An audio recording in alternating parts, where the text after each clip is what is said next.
introduce you to what the world has been waiting for. I've come to herald the arrival of a generation with the capacity to see God's dream become man's reality.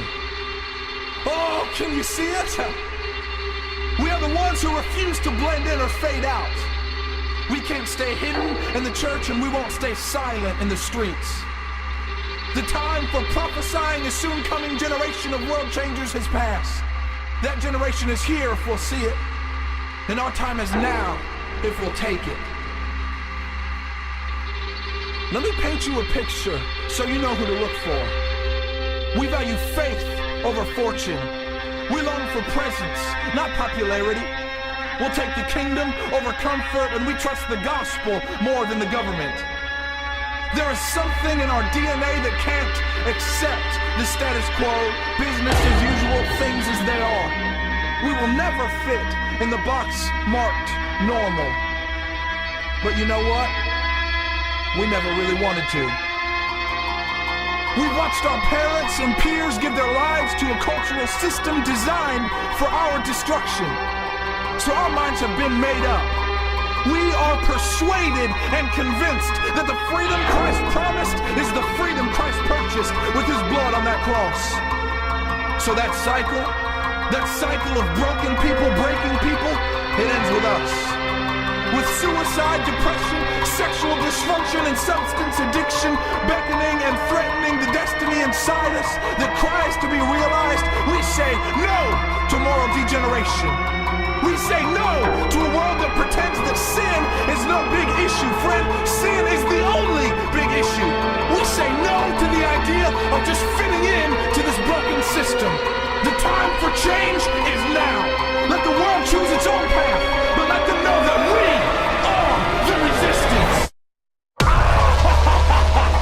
Let history show that there was a mighty generation that arose from the ashes of religion, from the broken cycle of humanism and cultural irrelevance, to take their place, seated and established as the new standard of righteousness in a culture that mocks purity.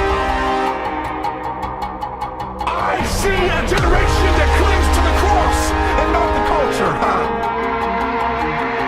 I said, I see a generation that clings to the cross and not the culture.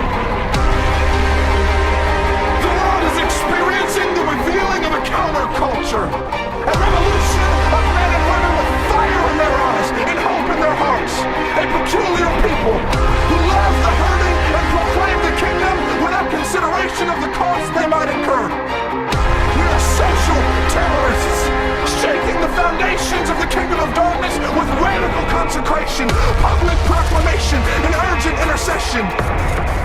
And our peace and love are in violent opposition to the status quo. We should not, cannot, will not live another day in complacency. We are the leaders of a remnant, the keepers of the flame, the preservers of the seed, and the protectors of tomorrow. Heaven and earth together cry out for the manifesting of the sons of Yahweh. So we take up our courage and we take up our cross. We fix our eyes on glory and we let our lives proclaim his infinite worth. We won't give an inch to the powers of darkness. We are the resistance. You are the resistance. I